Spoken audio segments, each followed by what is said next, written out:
Good morning students. આજે આપણે standard 10th Gujarati chapter number 14 જેઠીબાઈ વિશે અભ્યાસ કરીશું. ચેપ્ટર 14 જેઠીબાઈ, જેના લેખક છે દુલેરાય કારાણી, સાહિત્ય પ્રકાર છે લોકકથા. તો આ પાઠના લેખક વિશે આપણે પહેલાં માહિતી મેળવીએ. તો લેખક પરિચય: નામ દુલેરાય કારાણી, જન્મ 26/2/1896, અવસાન 26/2/1989, જન્મસ્થળ મુન્દ્રા, જિલ્લો કચ્છ. નોંધ: લોક સાહિત્યના વિદ્વાન અને સંશોધક હતા. તે કચ્છના મેઘાણી તરીકે પણ જાણીતા હતા. તો અહીંયા ખાસ યાદ રાખવા જેવી બાબત છે કે આ લેખકનો જન્મ અને મરણની તારીખ એક સમાન છે, 26/2. તો આ પ્રશ્ન પણ ઘણી બધી વાર પરીક્ષામાં પૂછાવાની શક્યતા છે, તો આપણે આ યાદ રાખવું જોઈએ. ત્યારબાદ લેખકનું સર્જન છે, તો એમનો અનુવાદ છે કે બ્લેક હિલ્સ ઓફ કચ્છ, કે જેમનો તેમણે કારા ડુંગર કચ્છ જા નામે અનુવાદ કરેલો છે. ત્યારબાદ એમનો ઐતિહાસિક ગ્રંથ, તો કચ્છ કલાઘર એ એમનો ઐતિહાસિક ગ્રંથ છે. ત્યારબાદ તેમની પદ્ય રચનાઓ જોઈએ તો ગાંધી બાવની, સોનલ બાવની, કચ્છી સંગર.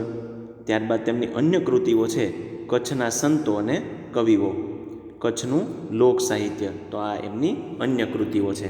ત્યારબાદ આ પાઠના જે પાત્રો છે, તો એ પાત્રનો આપણે પરિચય મેળવીએ. તો આ પાઠની અંદર મુખ્ય જે પાત્ર છે એ જેઠીબાઈ. બીજું પાત્ર છે એમના પતિ પંજુ ખત્રી. ત્યારબાદ કારખાનાનો જે મજૂર છે એ કાનજી, અને કાનજીનો દીકરો છે પમો, અને પોર્ટુગલના ગવર્નરના બે મોટા જે અધિકારીઓ છે, એ અધિકારીઓમાં પહેલો અધિકારી છે એન્ટોનિયો મેલો દ કેસ્ટ્રો અને એનલી કેસ્ટ્રો દ રાલ. તો આ બે પોર્ટુગલના ગવર્નરના બે અધિકારીઓ છે. ત્યારબાદ પોર્ટુગલની રાણી કે જે છે ડોન લ્યુઝા. તો આ પાઠના પાત્રો છે. ત્યારબાદ પાઠનો પરિચય આપણે મેળવીએ. તો દીવમાં રંગાટનું કારખાનું ચલાવતી જેઠીબાઈ અને પતિ પંજુ ખત્રી છે. પોર્ટુગલ સરકારના અન્યાયી કાયદાના પ્રતિકાર કેવી રીતે કરે છે તેની આ લોકકથા છે. ત્યારબાદ જે બાળકના માતા પિતા ન હોય તેની મિલકત જપ્ત થતી અને ખ્રિસ્તી ધર્મ સ્વીકારવાની ફરજ પડાતી. ત્યારબાદ આ કાયદા સામે જેઠીબાઈ યુક્તિ અને ઉદારતાથી વિજય મેળવે છે. પોર્ટુગલ જઈને ત્યાંની રાણીને મળીને અન્યાયી કાયદો દૂર કરાવે છે. ત્યારબાદ નિરક્ષર સ્ત્રીની સંવેદનશીલતા, ખુમારી અને કોઠાસૂઝ ઉત્તમ રીતે વ્યક્ત થાય છે. આજથી 1.5-2 સદી પહેલાં આવું વ્યક્તિત્વ હોય તે ગૌરવની વાત છે. તો વિદ્યાર્થીઓ, અહીંયા જેઠીબાઈ નામનું જે મુખ્ય પાત્ર છે, એણે પોર્ટુગલના જે અન્યાયી જે કાયદો હતો એની સામે જે કેવી રીતે એક વિરાંગના બની અને એ કાયદા સામે વિજય મેળવ્યો, એ બાબતને વણી લઈ અને એક લોકકથા આપણી સામે મુકાયેલી છે. તો આ લોકકથાને આપણે વિસ્તૃત રીતે જોઈએ. આ લોકકથામાં દીવમાં રંગાટનું કારખાનું ચલાવતા જેઠીબાઈ પોર્ટુગીઝ સરકારના અન્યાયી કાયદાઓનો પ્રતિકાર કેવી રીતે કરે છે તેની કથા છે. જે બાળકના માતા પિતા ન હોય તેની મિલકત જપ્ત થતી, ખ્રિસ્તી ધર્મ સ્વીકારવાની ફરજ પડાતી, તે કાયદાની સામે જેઠીબાઈ યુક્તિ અને ઉદારતાથી વિજય મેળવે છે. એટલું જ નહીં, પોર્ટુગલ જઈને ત્યાંની રાણીને મળીને અન્યાયી કાયદો દૂર કરાવે છે. એમાં એક નિરક્ષર સ્ત્રીની સંવેદનશીલતા, ખુમારી અને કોઠાસૂઝ ઉત્તમ રીતે વ્યક્ત થાય છે. આજથી 1.5-2 સદી પહેલાં આવું વ્યક્તિત્વ હોય તે આપણા સંસ્કાર, જીવનનું ગૌરવ છે, એ આ લોકકથા દ્વારા પ્રગટ થયું છે. તો પાઠની આપણે વાંચનથી શરૂઆત કરીએ. રાવોશ્રી ભાર મલ્લજીના રાજ્ય અમલ દરમિયાન માંડવીની ખત્રિયાણી જેઠીબાઈની હિંમત અને કુનેહનો આ કિસ્સો માત્ર કચ્છ માટે જ નહીં પણ સમસ્ત ભારતના ઇતિહાસમાં સુવર્ણ અક્ષરે અંકિત રહેશે. તો અહીંયા રાવોશ્રી ભારમલજીનું રાજ્યનો જ્યારે અમલ એનું શાસન હતું એ દરમિયાન માંડવીની જે આ ખત્રિયાણી જે જેઠીબાઈ નામની જે સ્ત્રી છે એની હિંમત અને કુને એનો જે આ પ્રસંગ છે એ માત્ર કચ્છ માટે જ નહીં પણ સમગ્ર ભારતના ઇતિહાસમાં સુવર્ણ અક્ષરે આ અંકિત થશે. અમાસની અંધાર ઘેરી રાત્રિનો ગાઢ અંધકાર દશે દિશાને ઘેરી વળ્યો હતો. અડધી રાત વીતી ગઈ હતી. એ સમયે સૌરાષ્ટ્રને દક્ષિણ કિનારે આવેલ દીવ બંદરના રંગાટ અને વણાટ કામના એક કચ્છી કારખાનામાં કાનજી નામનો એક કચ્છનો કામદાર છેલ્લા શ્વાસ લઈ રહ્યો હતો. અહીં એના ઘરબાર ન હતા. પત્ની તો ક્યારનીએ પરમધામ પહોંચી ગઈ હતી. પેટનો ખાડો પૂરવા તે પોતાના એકના એક નમાયા પુત્રને લઈને કચ્છ માંડવીના પંજુ ખત્રી અને તેની ધર્મપત્ની જેઠીબાઈના દીવ બંદરના કારખાનામાં મજૂરી કરતો હતો. તો અહીંયા વિદ્યાર્થીઓ અમાસની અંધાર ઘેરી જે રાત્રિનો ગાઢ અંધકાર હતો એવો સમય હતો અને એવે અડધી રાત પસાર થઈ ગઈ હશે એવે સમયે સૌરાષ્ટ્રની દક્ષિણે આવેલું જે દીવ બંદર છે ત્યાં રંગાટ વણાટ કામનું જે કાર્ય કરી રહ્યા હતા એવા પંજુ ખત્રી અને જેઠીબાઈના કારખાનાની અંદર કાનજી નામનો એક કચ્છનો કામદાર છે એ બીમારીના કારણે છેલ્લા શ્વાસ લઈ રહ્યો હતો. એના અહીંયા કોઈ ઘરબાર ન હતા અને એ પેટનો ખાડો પૂરવા અહીંયા નમાયા પુત્રને લઈને કચ્છનો આ માણસ છે કાનજી છે એ કામ કરવા માટે આવેલો. તો અહીંયા એની પત્ની છે એ મૃત્યુ પામેલી. તો આ મા વિનાના પુત્રને લઈ અને આ કાનજી છે એ આ કારખાનામાં કામ કરતો હતો. 10 વર્ષના દીકરાને લઈને તે અહીં આવ્યો હતો. આજે એનો દીકરો 14 વર્ષનો થયો હતો. ત્યાં તો કાનજી એની સ્વર્ગવાસી પત્ની પાસે પહોંચી જવાની તૈયારીમાં આવી પડ્યો હતો. સગા સંબંધીમાં તો તેનો એકનો એક પુત્ર પમો અને કારખાનાના મજૂરો સિવાય બીજું કોઈ ન હતું. હા, કારખાનાના માલિકણ જેઠીમાં તો મા કરતાં પણ વધારે હતી. એક કાનજી માટે જ નહીં, આ કારખાનાના તમામ કામદારો પર એ માતા જેટલું જ વહાલ રાખતી હતી. પારકા પ્રદેશમાં પેટનું પૂરું કરવા આવેલ કામદારોની માતાની ખોટ જેઠીમાં પૂરી કરતી હતી. તો અહીંયા કાનજી છે એ 10 વર્ષના પોતાના દીકરાને લઈ અને આ દીવ બંદરની અંદર કામ કરવા માટે આવેલો. આજે 14 વર્ષનો થયો તો એ કાનજી પણ પોતાની સ્વર્ગવાસી પત્ની પાસે પહોંચવાની તૈયારીમાં હતો. અહીં કંઈ એનું કોઈ સગુવાલું નહોતું, પણ જેઠીબાઈ છે એ કારખાનાના દરેક મજૂરો માટે એક માતા જેવું જ વાત્સલ્ય ભાવ છે એ ધરાવતા હતા. તો અહીંયા જ્યારે પોતે મરણ પથારીએ પડ્યો છે ત્યારે એક માતા જેવું વાત્સલ્ય જેઠીમા દ્વારા પણ તેને આપવામાં આવી રહ્યું છે. જેઠીમાએ કચ્છ માંડવીથી ઉપડીને દીવ બંદરને રંગાટ અને વણાટ કામનું એક મોટું કારખાનું ઊભું કર્યું હતું. ભારતના રંગાટ કામના હુનરમાં કચ્છનો મોટો ફાળો હતો. જામ રાવળના વખતમાં કચ્છથી જામનગર આવેલ ખત્રીઓએ રંગાટ કળાને ખૂબ ખીલવી હતી. સમસ્ત સૌરાષ્ટ્રમાં જામનગરનું રંગાટ કામ એક અવાજે વખણાતું. પરંતુ જેઠીબાઈએ તો દૂર દૂરના દીવ બંદર પર પસંદગી ઉતારી હતી. દીવ બંદરથી એના કારખાનાનો પુષ્કળ માલ પરદેશ પણ ચડતો હતો. યુરોપ, ઈરાન અને જંગબાર મોઝામ્બિક સુધી એનો માલ પહોંચી જતો. ઉચ્ચ કક્ષાની રંગાટ કળાને લીધે દિવસે દિવસે આ કારખાનાનો વિકાસ વધુને વધુ થતો જતો હતો. તો વિદ્યાર્થીઓ અહીંયા જેઠીબાઈએ કચ્છ માંડવીથી ઉપડી અને દીવ બંદર એની પસંદગી ઉતારી હતી. અને ભારતની અંદર રંગાટ કામના હુનર એટલે કે કળા એમાં કચ્છનો સૌથી મોટો ફાળો છે. એમ તો જામનગરની અંદર પણ રંગાટ કામ છે એ એક અવાજે વખણાય તેવું હતું, પરંતુ જેઠીબાઈએ દૂરદ્રષ્ટિ દાખવી અને દીવ બંદર ઉપર પોતાની પસંદગી છે એ ઉતારી હતી. અને પરદેશ પણ એમનો માલ જતો. એમાં ખાસ આપણે નામ યાદ રાખવા જેવા છે તો યુરોપ, ઈરાન, જંગબાર અને મોઝામ્બિક કે આ દેશોની અંદર જેઠીબાઈનો માલ છે એ ત્યાં સુધી પણ પહોંચતો અને દિવસે ને દિવસે જેઠીબાઈના કારખાનાનો વિકાસ છે એ થતો ગયો. ગુજરાતના સુલતાનોના સમયમાં પોર્ટુગીઝ લોકોએ આક્રમણ કરીને દીવ જીતી લીધું હતું. 17ના સૈકાની અધવચ્ચેનો એ સમય હતો. પોર્ટુગલની મહારાણી વતી દીવનો વહીવટ પોર્ટુગીઝ ગવર્નર ચલાવી રહ્યો હતો. અહીંયા ગુજરાતમાં જ્યારે સુલતાનોનો સમય હતો એ સમયે પોર્ટુગીઝ લોકોએ અહીં આક્રમણ કરી અને દીવ છે એ જીતી લીધેલું. તો આ 17મા સૈકાનો જે અધવચ્ચેનો સમય હતો ત્યારે પોર્ટુગલની મહારાણી વતી આ દીવનો વહીવટ છે એ પોર્ટુગીઝની ગવર્નર છે એ ચલાવી રહી હતી. એ અરસામાં પોર્ટુગલના પાદરીઓ તરફથી ધર્મ પરિવર્તન એટલે કે વટાળ પ્રવૃત્તિ ચાલતી રહી હતી. ભારતમાં ખ્રિસ્તી ધર્મના ફેલાવા માટે પાદરીઓ જમીન આસમાન એક કરી રહ્યા હતા. અજ્ઞાન અને ભોળા લોકોને લાલચમાં લપટાવીને તેમને ખ્રિસ્તી ધર્મમાં ખેંચી લેવામાં આવતા હતા. અહીંના કાયદાઓ પણ વટાળ પ્રવૃત્તિને ઉત્તેજન આપે એવા પ્રકારના કરવામાં આવ્યા હતા.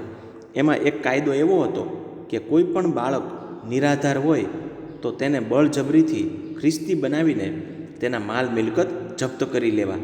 આ અતિ અન્યાયી કાયદાએ દીવની જનતાના હૃદયમાં ફફડાટ પેદા કરી દીધો હતો. કાયદો એ કાયદો જ હતો અને કાયદો એનું કામ કરી રહ્યો હતો. પાદરીઓની સત્તા અને એમની જો હુકમી આ કાયદાથી બેમર્યાદ બની જતી હતી. તો વિદ્યાર્થીઓ અહીંયા એ અરસાની અંદર જ્યારે પોર્ટુગલના પાદરી લોકો છે એ ધર્મ પરિવર્તન એટલે કે પોતાનો ધર્મ છે એ પરિવર્તિત કરવાની આવી જે વટાળ પ્રવૃત્તિ હતી એ પૂરજોશમાં ચાલતી હતી. અને વળી એ લોકોના કાયદાઓ પણ વટાળ પ્રવૃત્તિને ઉત્તેજન આપે એવા હતા.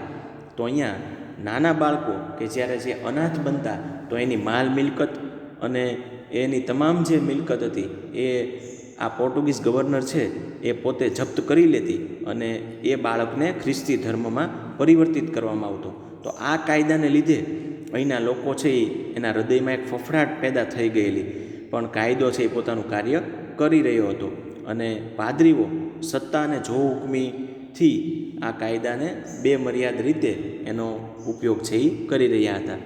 પોર્ટુગીઝ અમલની આવી આપખુદીના સમયમાં મરણ પથારી પર પડેલ કાનજીનો જીવ નીકળતો ન હતો. એના મૃત્યુ બાદ 14 વર્ષના એના પુત્ર પર ખ્રિસ્તી પાદરીઓનો કાયદો કેવી આફત વરસાવશે એ ચિંતા કાનજી કામદારના કાળજાને કોરી ખાતી હતી. એનો જીવ એ ચિંતામાં જ અટવાયા કરતો હતો. આજે 8-8 દિવસથી એણે અનાજનો એક દાણો પણ લીધો ન હતો. આમ છતાં છેલ્લા ડચકા ખાતો એનો જીવડો કેમ કરી નીકળતો ન હતો. એના જીવની મુક્તિ થતી ન હતી. અહીંયા પોર્ટુગીઝ લોકોનો જે આપખુદીનો જે સમય હતો એવા સમયમાં કાનજી છે મરણ પથારીએ પડેલો હતો, પણ એ જાણતો હતો કે પોતાની પત્ની પણ મૃત્યુ પામી છે, પોતે પણ મરણ પથારીએ પડેલો છે, બીજું કોઈનું સગુવાલું નથી. પણ પોતાના મૃત્યુ પછી એનો પુત્ર પમો છે એ અનાથ થઈ જશે અને એના અનાથ થયા પછી જે પોર્ટુગીઝ લોકો છે એના કાયદા અનુસાર આ અનાથ બાળકને ખ્રિસ્તી ધર્મમાં પરિવર્તિત કરી દેશે અને એની જે કાંઈ માલ મિલકત છે એ પણ જપ્ત કરી લેશે. તો આવી ચિંતામાં કાનજી છે એનો જીવ જતો ન હતો અને એનો જીવ છે એ મૂંઝાતો હતો. 8મા દિવસની અડધી રાતે એના જીવને રૂંધાતો જોઈને જેઠીમાં એને આશ્વાસન આપી રહ્યા હતા. કાનાભાઈ, તું તારે જીવને ગતે કર, તારે જે કંઈ કહેવું હોય તે કહી દે, તારો જીવ કેમ અકળાય છે. અહીંયા 8મા દિવસની અડધી રાત હતી ત્યારે કાનજીનો જીવ મૂંઝાતો જોઈ અને જેઠીબાઈ છે એ સમજી જાય છે અને કાનાને કહે છે કે તું જે કાંઈ તારી સમસ્યા મુશ્કેલી હોય, તું મૂંઝાતો હો એ તું મને કહી દે અને તારો જીવ છે એ ગતે કર. આ વખતે કાના કામદારે બાજુમાં ઊભેલા એના કિશોર પુત્ર તરફ અંગુલી નિર્દેશ કર્યો. જેઠીમાં તરત જ એના મનની વાત પામી ગયા. કિશોરનો હાથ પોતાના હાથમાં લઈને કહ્યું, કાના, હું આજે ભગવાનની સાક્ષીને પ્રતિજ્ઞા લઉં છું કે મારું આખું કારખાનું ઊંધું વળી જાય તો પણ તારા દીકરાને ઊની આંચ આવવા નહીં દઉં. આજથી આ દીકરો તારો નથી પણ મારો છે. તું સુખેથી તારો જીવ ગતે કર. અહીંયા જેઠીબાઈએ જ્યારે પૂછ્યું ત્યારે આંગળીનો નિર્દેશ કરી, અંગુલી નિર્દેશ એટલે કે આંગળી પોતાના પુત્ર તરફ ચીંધે છે એટલે જેઠીબાઈ તરત જ સમજી જાય છે કે કાનજીને પોતાના પુત્રની ચિંતા છે.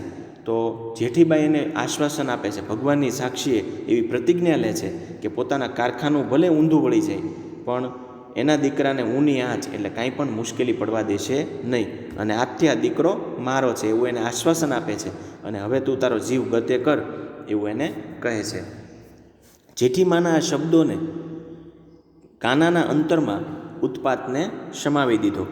એનું મૂંઝાતું મનડું શાંત બની વચનોમાં એને પૂરેપૂરી શ્રદ્ધા હતી. થોડી જ વારમાં એના પ્રાણ પરવારી ગયા. જેઠીબાઈના આશ્વાસનના લીધે એનું મન છે એ શાંત બની જાય છે અને થોડી જ વારમાં એના પ્રાણ છે એ નીકળી જાય છે. ખેલ ખરાખરીનો હતો. કાનાના અવસાનની વાત બહાર પડી જાય તો તે જ ઘડીએ પાદરીઓ અને પોલીસોનો ઘસારો આખા કારખાનામાં ઉથલપાથલ મચાવી દે એવું હતું.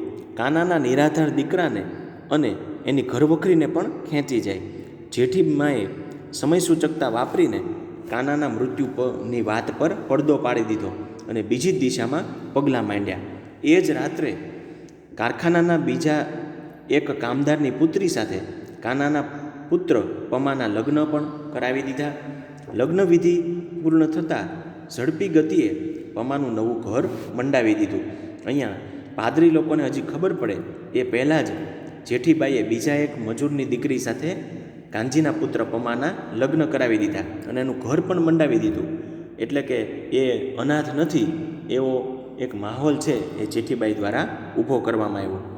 બીજા દિવસની સાંજે કાનાના મૃત્યુની જાહેરાત કરવામાં આવી.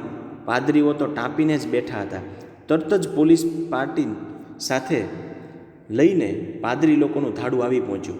આ વખતે જેઠીમાં તો એક વીરાંગના બની ગયા. પાદરીઓ અને પોલીસ આડે દિવાલ જેવા બનીને તેણે નિડરતાથી પડકાર કર્યો કે કાનાનો પુત્ર નિરાધાર નથી, એ તો ક્યારનોય પરણીને બેઠો છે, લગ્ન ગ્રંથિથી જોડાઈ ગયો છે. હવે જેવા પાદરીઓ અને પોલીસ જ્યારે એનું ધાડું જ્યારે આવી પહોંચ્યું ત્યારે જેઠીમાં એક વીરાંગનાની જેમ પાદરીઓની આડા ઊભા રહી જાય છે અને એને પડકાર કરે છે કે કાનાનો પુત્ર છે એ નિરાધાર નથી, એ તો ક્યારનોય પરણીને બેઠો છે અને એ તો લગ્ન ગ્રંથિથી જોડાઈ ગયો છે. જેઠીમાનું રૂપ આજે તો રણચંડી જેવું બની ગયું હતું. પોલીસ અફસર એની તેજસ્વીતા આગળ ડઘાઈ ગયા હતા. થોડા ધમપછાડા મારી સૌ પાછા ફર્યા.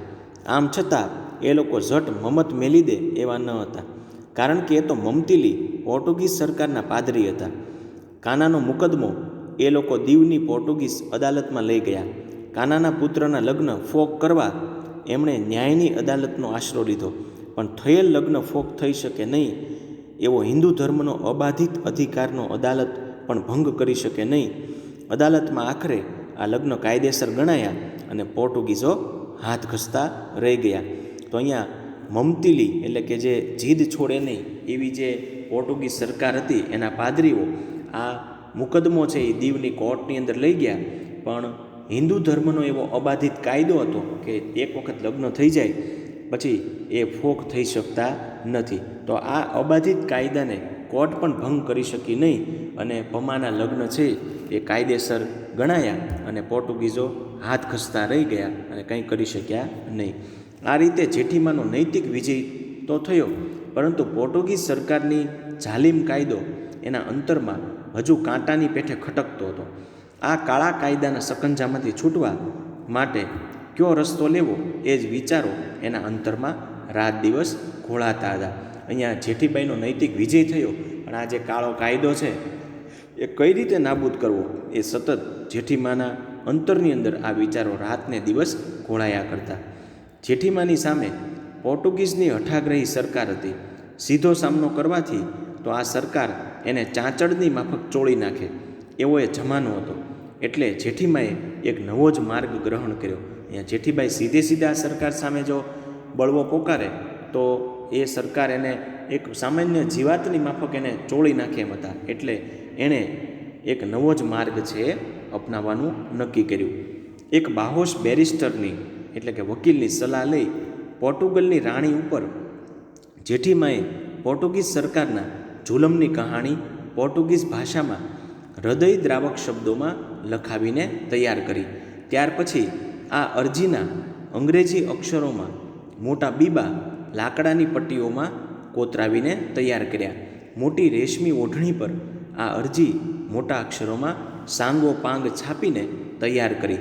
તો અહીંયા જેઠીબાઈએ એક હોશિયાર વકીલની સલાહ લઈ અને પોર્ટુગલની રાણીને એક સંદેશ છે એ મોકલવાનું નક્કી કર્યું. તો પોતાના પર થતી પોર્ટુગીઝ સરકારની જે જુલમની કહાણી છે એણે અંગ્રેજી અક્ષરોમાં મોટા બીબા અને લાકડાની પટ્ટીઓમાં કોતરાવીને તૈયાર કરી અને એક રેશમી ઓઢણી હતી એની અંદર આ છપાવી સાંગો પાંગ એટલે આખી જે અરજી હતી એની અંદર છપાવીને તૈયાર કરી. અરજીની આજુબાજુ ચારે તરફ એક સુંદર ફૂલવેલ પણ છાપીને ગોઠવી દીધી.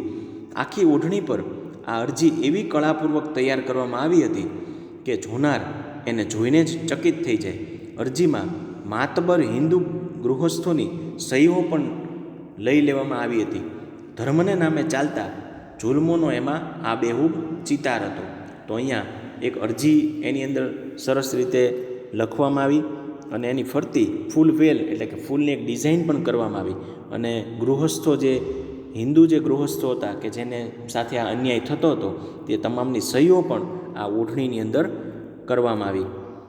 આ અરજી છાપેલી ઓઢણીને સુંદર કિનખાબની થેલીમાં મૂકીને જેઠીબાઈએ પ્રવાસની તૈયારી કરવા માંડી. દીવ બંદરેથી વહાણોમાં ઉપડીને 2 અઠવાડિયા પછી પોર્ટુગલની ધરતી પર પગ મૂક્યો. અહીંયા આવી એક અરજી તૈયાર કરી ઓઢણીની અંદર એક કિનખાબની થેલીની અંદર એ અરજી છે એ મૂકી અને જેઠીબાઈ વહાણની અંદર 2 અઠવાડિયા સુધી પ્રવાસ કરી અને પોર્ટુગલની ધરતી પર એમણે પગ મૂક્યો. અહીં આવી પોર્ટુગલના ગવર્નરના 2 મોટા અધિકારીઓની જેઠીબાઈએ મુલાકાત લીધી. એકનું નામ હતું એન્ટોનિયો મેલો દ કેસ્ટ્રો અને બીજાનું નામ હતું એનલી કેસ્ટ્રો દ રાલ.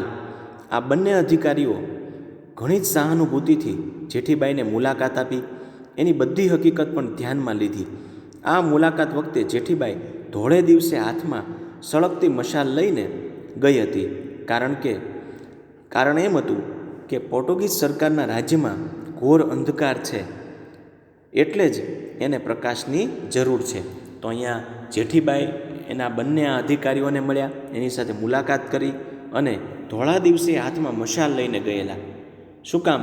કારણ કે પોર્ટુગીઝ સરકારના રાજ્યની અંદર ધોળા દિવસે પણ ઘોર અંધકાર છે એવું એ લોકોને સમજાવવા માગતા હતા. આ પ્રયોગે ઉભય અધિકારીઓ પર ભારે અસર કરી. આ ઓફિસરોએ એ વખતની પોર્ટુગલની રાણી ડોન લ્યુઝાની મુલાકાતની સગવડ કરી આપી. એટલું જ નહીં પણ જેઠીબાઈની અરજ પર ખાસ લક્ષ આપવાની પણ ભલામણ પણ કરી દીધી. તો આ બંને અધિકારીઓ એ ડોન લ્યુઝા કે જેની મહારાણી છે એની મુલાકાતની સગવડ પણ જેઠીબાઈને કરી આપી અને ખાસ એની અરજી પર ધ્યાન દેવું એવી પણ એમણે ભલામણ કરી આપી. પોર્ટુગલની રાણી અને જેઠીબાઈની મુલાકાત ઠીક લાંબી ચાલી. ભારતની એક કાળા રંગની બાઈને મુલાકાત આપવા વખતે પોર્ટુગલની રાણીએ ખૂબ સૌજન્ય દાખવ્યું હતું. જેઠીબાઈએ હૃદય ખોલીને બધી હકીકત રજૂ કરી અને ભારતીય કળાની છાપેલી ઓઢણી રાણીને ભેટ કરી. ઓઢણીની અંદર મોટા અક્ષરે છાપેલી અરજી વાંચીને રાણી તો આશ્ચર્યમુગ્ધ બની ગઈ. અરજીની કરુણ કહાણીએ એની આંખમાં આંસુ આણી દીધા. ખરેખર એક સ્ત્રીના હૃદય સિવાય બીજું કોણ પારખી શકે? જ્યારે જેઠીબાઈએ પોર્ટુગીઝની જે મહારાણી છે એની જ્યારે મુલાકાત લીધી તો એ તમામ પોતાની જે મુશ્કેલીઓ હતી એ જેઠીબાઈએ આ મહારાણી સમક્ષ મૂકી અને ઓઢણીની અંદર જે અરજી હતી એ પણ એમને વંચાવી. તો આ મહારાણીએ જ્યારે એ અરજી વાંચી ત્યારે એમની આંખમાં પણ આંસુ આવી ગયા. તો આવી હૃદયદ્રાવક જ્યારે અરજી વાંચી તો એ આંસુ આવવાથી એક સ્ત્રી હૃદયની વ્યથા છે એક સ્ત્રી જ પારખી શકે એમ આ રાણીએ એની વ્યથા છે એ પારખી લીધી.